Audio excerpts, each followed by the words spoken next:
Mathieu Acebes. Pas confesse. Ok, attends, je refais alors. Mathieu Acebes, comme à confesse.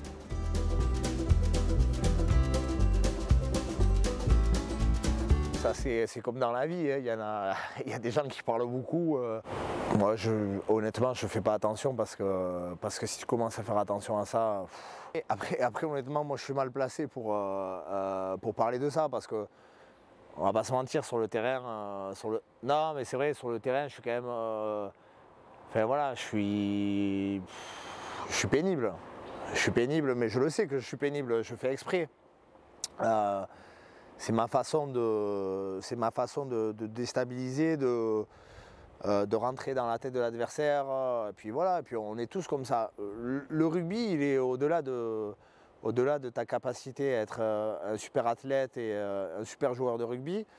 Il y a des très bons joueurs de rugby et des athlètes bien meilleurs que moi qui ont perdu leur sang-froid ou leurs moyens parce que voilà, ils se laissent prendre par ce genre de dialogue, de discours pendant le match. Voilà, c'est l'intimidation, se déstabiliser, c'est le jeu. Maintenant, tant que ça ne dépasse pas les limites, ça fait partie du rugby, ça a existé.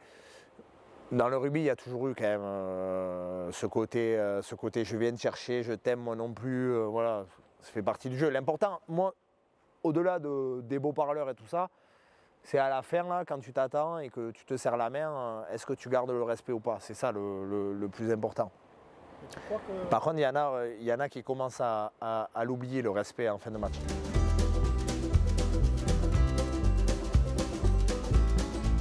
Non, mais c'est un peu ce qu'on t'apprend depuis petit au rugby, tu vois, ce qui se passe sur le terrain, et puis après tu passes à autre chose avec du respect, et après il y en a qui le vivent autrement, mais ça, tu commences à rentrer dans la tête de chacun.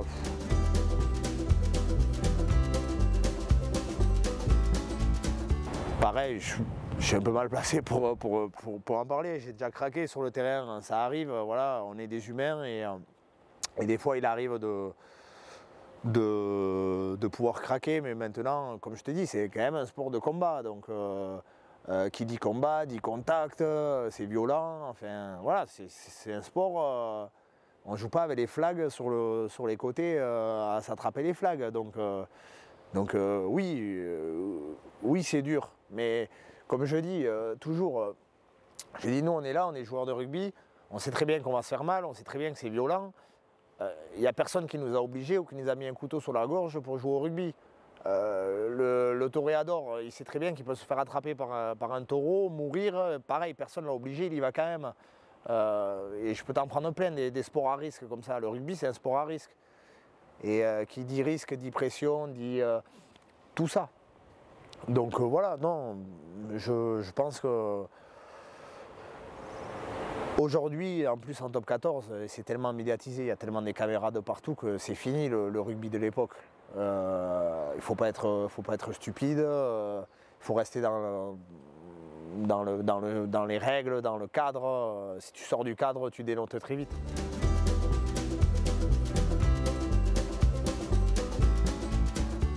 C'est le fait de... Je ne sais pas si ce nouveau public, c'est le fait de tout ce qui est Coupe du Monde, la médiatisation, les images qui circulent partout aujourd'hui, mais quand même, force est de constater que le coup de tête dans le vestiaire, il s'est beaucoup perdu. Hein. Il y en a beaucoup moins, voire pas du tout. Et c'est devenu moins rugby de village comme à l'époque. Nous, à notre niveau maintenant, voilà, à notre niveau, voilà, ça s'est perdu. Je pense que dans les catégories inférieures, ils doivent encore se remonter comme il faut. Et puis il y a moins de caméras et tout ça, donc c'est différent, mais c'est devenu quand même un métier, même si c'est une passion avant tout, c'est un métier. Et comme je te disais, tu dois arriver sur le terrain, tu dois être bon, point barre. On ne peut pas nier que le top 14 c'est un autre rugby. Voilà.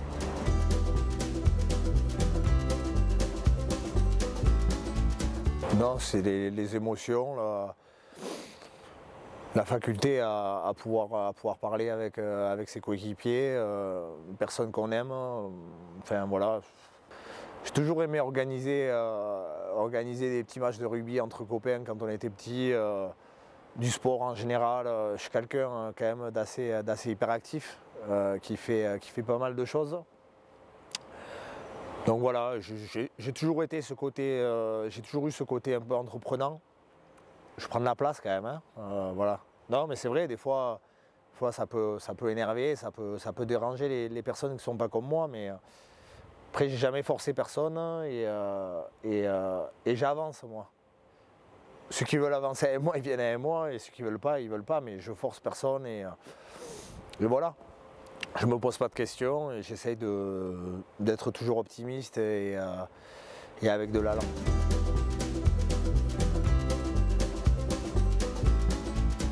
Bah alors on a parlé tout à l'heure du regard. Le regard ça trompe pas, hein, et tu peux pas te tromper, que tu sois fidjien, anglais. Il y a la posture aussi, hein. La façon dont tu t'exprimes, la façon dont tu es. Et puis après, bon, on parle tous aujourd'hui quand même un peu tous anglais.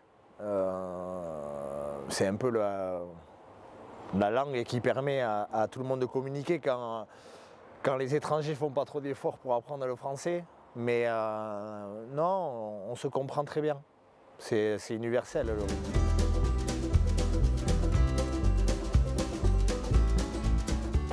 Ouais, l'exemplarité, voilà, le fait d'être sur le terrain en permanence, de s'entraîner en permanence, de montrer que tu es fort, tout simplement. Parce que pour être tout le temps sur le pont, il faut se donner. Je pense que les gens qui ont joué avec moi, mes partenaires, mes entraîneurs, ils savent qui je suis réellement, et pour moi c'est quand même le plus important.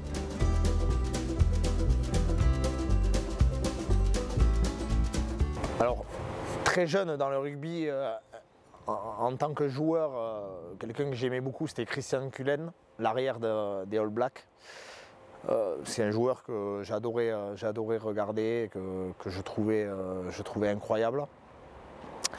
Après, j'ai toujours été passionné de sport en général. Mais si je dois retenir quand même un joueur qui m'a vraiment fait rêver, je me suis dit, putain, ce mec, à chaque fois, il est là, il est présent. C'est quand même Thierry Dusautoir. Voilà. Thierry Dusautoir, et il est arrivé, il inspirait quelque chose. Voilà. Je ne le connais pas forcément, hein, mais c'est un mec, tu te dis, waouh, tu l'as dans l'équipe, tu sais que ça va s'envoyer.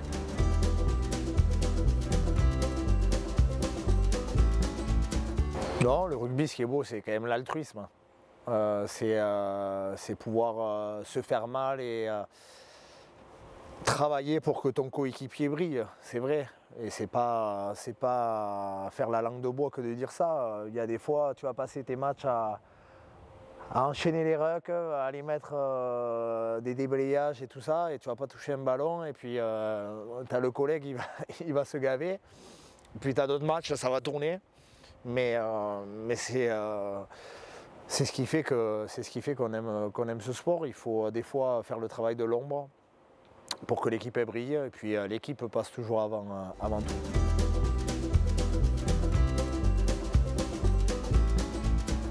J'ai plutôt envie de dire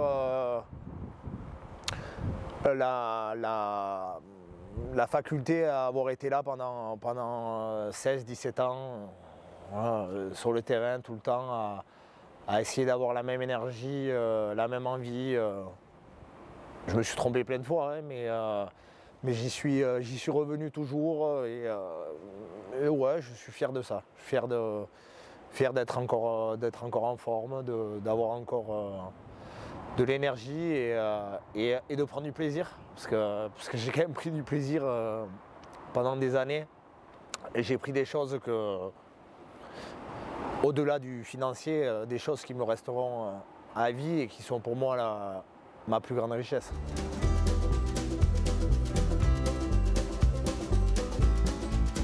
Je peux regretter d'être sorti un peu du cadre des fois, d'avoir été ouais, un peu hors cadre. Parce que des fois ça m'allait pas non plus, donc bon. Après je suis comme ça et c'est... j'ai vécu le truc à 200%. Voilà. Je suis quelqu'un quand même d'entreprenant et puis qui avance. Je regarde pas trop derrière et je pense qu'on se trompe tous dans la vie. On se trompe tous dans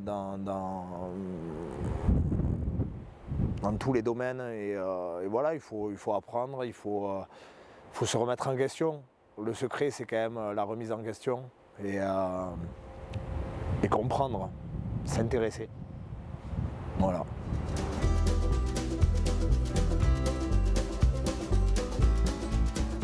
Oui, il faut toujours attaquer. Mais même en défense, on attaque. Ouais, il faut attaquer.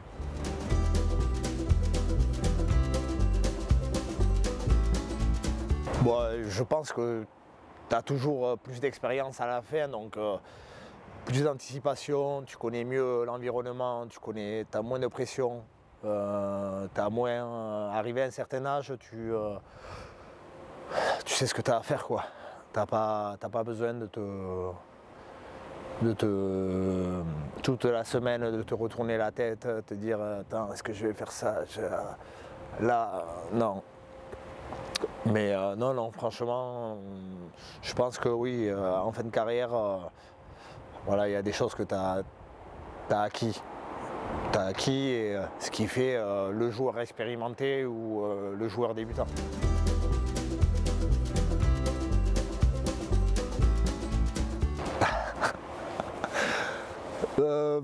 Non, j'ai quand même toujours voulu jouer derrière, vraiment.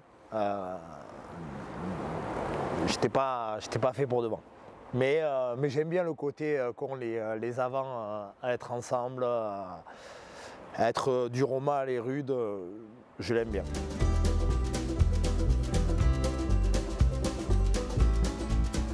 Je pense que ça existe depuis la nuit des temps dans le rugby, non, mais c'est cette façon de se charrier, de rigoler, de faire vivre le groupe, d'être différent, parce qu'on est différent. Hein. Franchement, non. Je pense qu'on ne fait pas le même sport. C'est quand même un monde à part, le monde des avants. Dans l'équipe, on est quand même tous... Enfin, bon, ça dépend des effectifs ou des équipes, mais... moi, j'ai toujours évolué dans des équipes où quand même on était tous proches et assez serrés.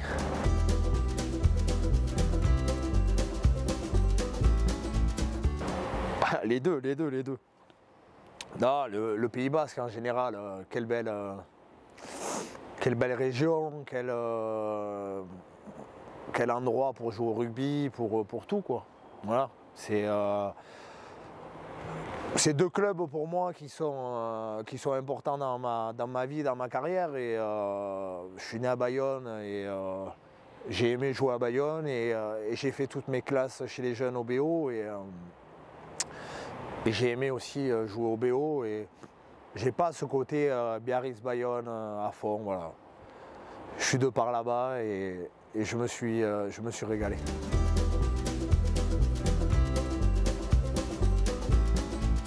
FC Auch, je suis arrivé là-bas sur la pointe des pieds, c'est Grégory Pata qui m'avait recruté et c'était une grande découverte. Voilà, un rugby d'une autre époque avec très peu de moyens. On était pro mais on n'était pas pro. Voilà, c'était le rugby de terroir. C'était bien ça.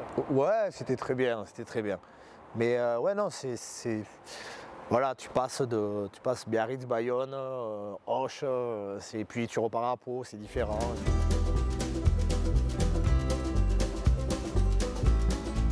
Non, alors ça l'a été, mais franchement, honnêtement, ça fait partie de mon apprentissage, de ma carrière.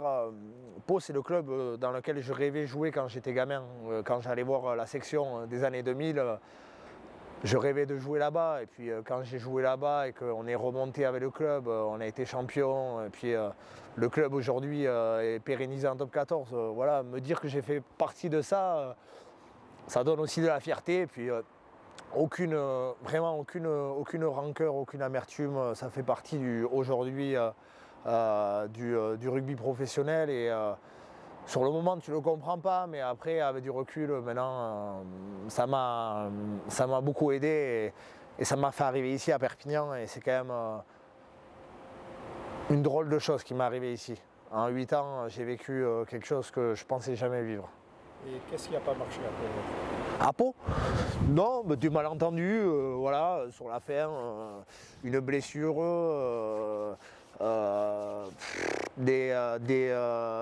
un peu d'ego de part et d'autre, et puis voilà. Et puis moi, je suis quelqu'un de droit direct, voilà, et j'ai dit, bon, ben c'est comme ça.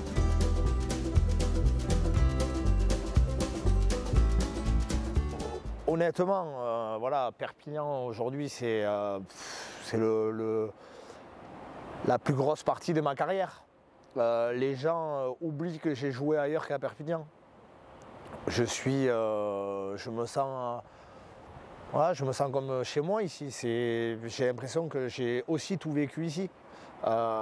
Et pourtant, je suis arrivé avec le frein à main à Perpignan. Je suis arrivé en me disant, bon, je venais un peu à contre-cœur, pas pour le club, parce que le club était mythique, mais je partais d'une déception à Pau où j'avais beaucoup d'amour voilà, pour Pau. C'est une déception. Voilà. Et ce qui m'est arrivé ici, ça a été incroyable, quoi. Incroyable. On arrive en Pro D2, je me souviens, dans ce stade, il y avait 4000 personnes, on était dernier de Pro D2. Puis il y a Patrick qui arrive. Et puis derrière, tout s'enchaîne et quelle folie. Une folie. Mais une folie dans les deux sens, hein, dans le bon, dans le mauvais. Voilà, ils sont fous ici. J'en avais déjà un peu, mais c'est sûr que il faut avoir les épaules et il faut avoir du caractère pour jouer à l'USAP.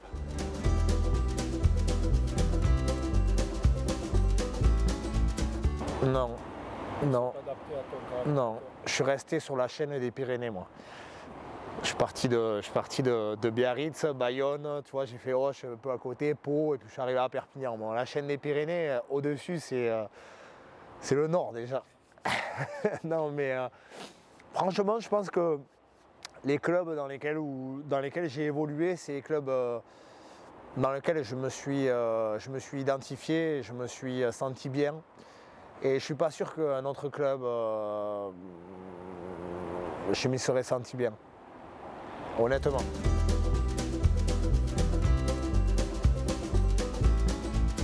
Ouais, c'est un beau tremplin dans ma carrière. 4 ans à faire le tour du monde, à voyager partout, à jouer au rugby. Quand tu es jeune, tu te dis waouh, mais tu n'en prends pas conscience. J'en prends conscience maintenant. Je me dis putain, j'avais la chance, on était en Australie, en Nouvelle-Zélande, à Hong Kong, au Japon, aux États-Unis. C'est fou quand même. Et dans des stades de fous, bon, aujourd'hui c'est un peu plus médiatisé, mais à l'époque il n'y avait pas de télé, personne ne voyait nos tournois à 7. On jouait à Hong Kong devant 60 000 personnes. À Wellington, le stade plein, tout le monde déguisé. Quand tu avais un barreau, tu te dis waouh. Puis tu joues les meilleurs joueurs du monde, qui jouent après dans les meilleurs clubs du monde. Enfin, c'est un autre niveau.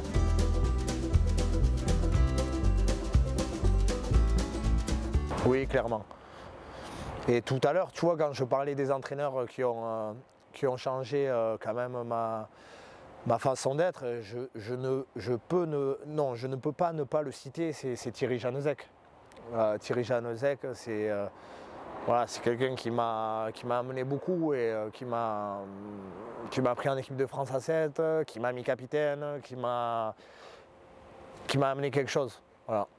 Donc j'en serai toujours reconnaissant. Et à partir du moment où on est 7 sur un terrain où on joue à 15 d'habitude, ça demande d'être beaucoup plus performant techniquement sur les longueurs de passe des deux côtés, la vitesse, les appuis, l'endurance, la capacité à répéter les efforts, la résilience mentale, parce que des fois on est vraiment dans le rouge, dans un état extrême qu'on n'atteindra jamais à 15. Et si à ce moment-là tu n'es pas résilient, tu te fais pas mal dans la tête, ben tu es mort.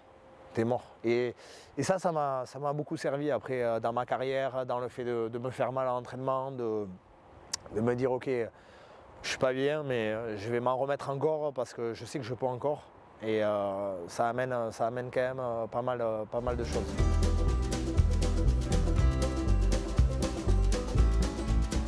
Sans hésitation. Et je prends le cas d'un de chez nous qui est à 7, c'est le petit Théo Fornet. Qui est un joueur qui va revenir changer et qui, je pense, sera un très bon joueur de l'USAP.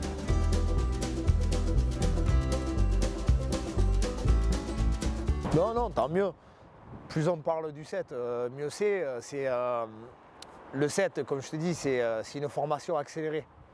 Une formation accélérée du haut niveau. Et quand tu passes à 7, passer de 7 à 15, c'est la facilité, c'est-à-dire que tu voles sur le terrain après. Faire l'inverse, passer du 15 au 7, là c'est beaucoup plus difficile. Parce que ça demande beaucoup d'entraînement et vraiment aller chercher au fond de ses ressources. Ah oui, mais c'est super. Moi je trouve que ça amène un côté rafraîchissant. Ce set avec Antoine Dupont et puis bon voilà, Antoine Dupont on ne le présente pas, on sait comme il est, c'est quand même sacré joueur, sacré personnage.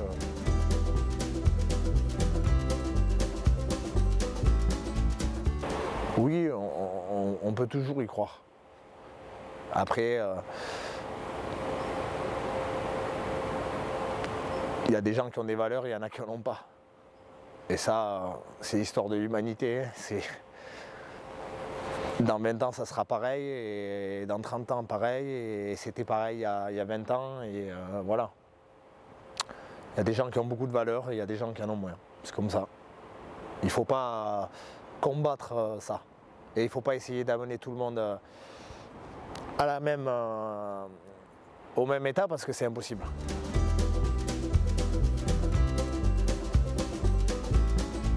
Oui, il y a toujours du respect. De toute façon, dans le sport, on est quand même si on parle aux arbitres, moi le premier, je parle beaucoup à les arbitres, mais ils savent très bien que je respecte et les joueurs, on respecte les arbitres. C'est comme ça. On peut ne pas être d'accord avec un arbitre et c'est normal parce que des fois on n'a pas la même perception des choses. Mais derrière, il y a quand même un respect mutuel.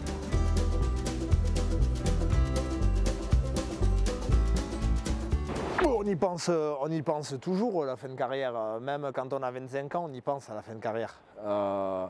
C'est un sport, comme je te disais, où tu peux avoir des blessures, des fins de carrière prématurées, donc tu vis avec une épée Damoclès au-dessus de la tête. On a des contrats de 2 ans, 3 ans, c'est assez précaire.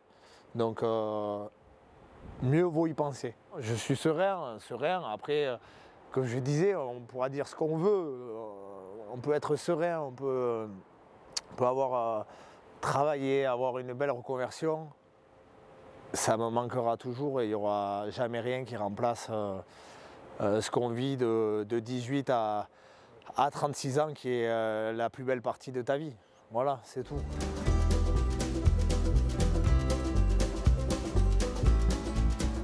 Oui, il faut faire le deuil de quelque chose qui est quand même stratosphérique.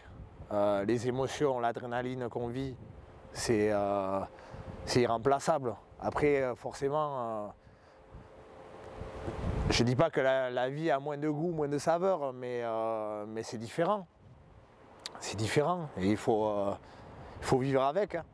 Comme quand vous faites le deuil de quelqu'un que vous aimez très fort et qui ne revient pas, il faut faire le deuil, il faut vivre avec, il faut avancer. Voilà. C'est plus les gens qui t'en parlent. Et qu'est-ce que tu vas faire? Enfin, ça dépend qui c'est qui la demande et comment on la demande. Il y a des gens aussi, de par le fait que tu aies été rugbyman pendant un moment, ils te demandent un peu avec un air sournois, hey, qu'est-ce que tu vas faire maintenant? Un peu en mode, et alors maintenant que tu joues plus au rugby, qu'est-ce que tu vas devenir quoi? Et ceux-là, j'ai envie de leur dire, mais attends, t'inquiète pas pour moi. J'ai prévu plein de choses. Voilà. Et puis non, et puis après il y a le côté, il y a les bienveillants, ceux qui te disent qu'ils sont inquiets pour toi aussi, mais dans le bon sens du terme. Voilà. Mais moi j'aime pas forcément en parler parce que c'est comme ça et c'est quelque chose que j'ai déjà acté depuis un moment.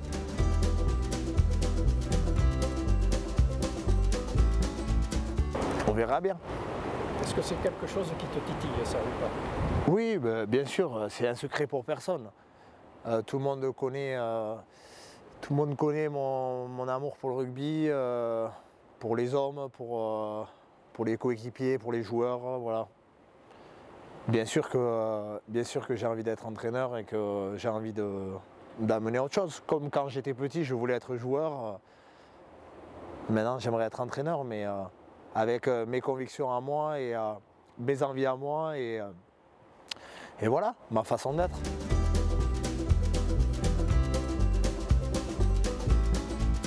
Bah, c'est un entraîneur qui te donne envie de le suivre, qui te donne envie de se jeter sous le train pour lui.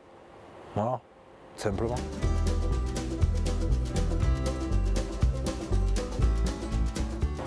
Ouais, ben, je les ai déjà tous cités, Pierre Pérez, tous les entraîneurs que j'ai eus, Pierre Pérez au Pôle Espoir, Patrice Agisquet à Biarritz, voilà, Grégory Pata, Julien Sarotte, il y a eu Richard Dourte aussi à Bayonne, Simon Manix à Pau, David Ocagne, Joël Ray. Tous ceux que tu as eu. Ouais, tous ceux que j'ai eus, ils ont tous été inspirants pour moi. Franchement, j'ai pris de chacun d'eux et j'ai appris avec tous. Patrick Arletas, Franck Azema, David Marty, ils ont tous eu quelque chose de différent et ils ont tous eu quelque chose de positif pour moi.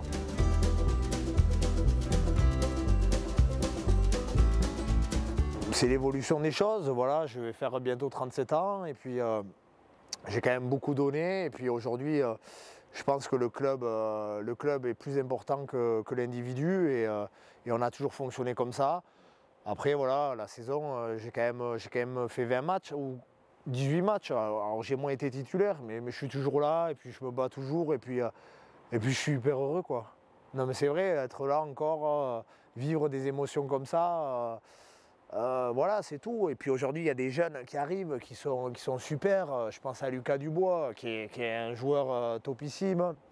On a Tavité Veredamou qui surnage cette année. Et puis l'équipe, voilà, l'équipe elle fonctionne. Après j'ai un autre rôle, j'essaye d'amener ma pierre à l'édifice autrement, mais je suis là et puis on sait très bien que si on a besoin de moi, je serai toujours là.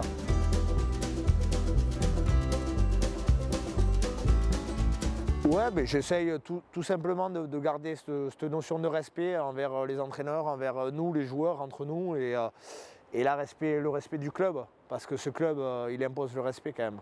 Moi, j'aime cette notion de respect de l'institution, du maillot, de l'entraîneur, et pour moi, c'est quelque chose qui m'habite.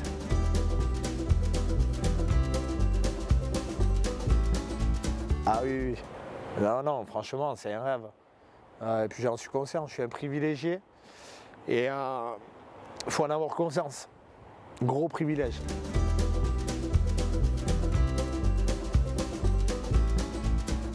Non, Je pars plutôt du principe que c'est une phrase que je me suis toujours dit, c'est si tu ne tentes rien, t'as rien. Donc voilà, il faut tenter.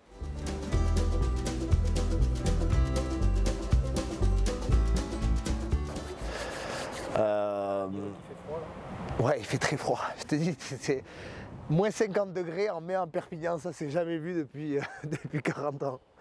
Et Voilà. Qu'est-ce que tu aimerais que les gens disent? non, que j'étais voilà, que j'étais un homme, un vrai, quelqu'un de droit, quelqu'un d'intègre. Voilà, mon intégrité. Le reste après, mais j'ai toujours été intègre.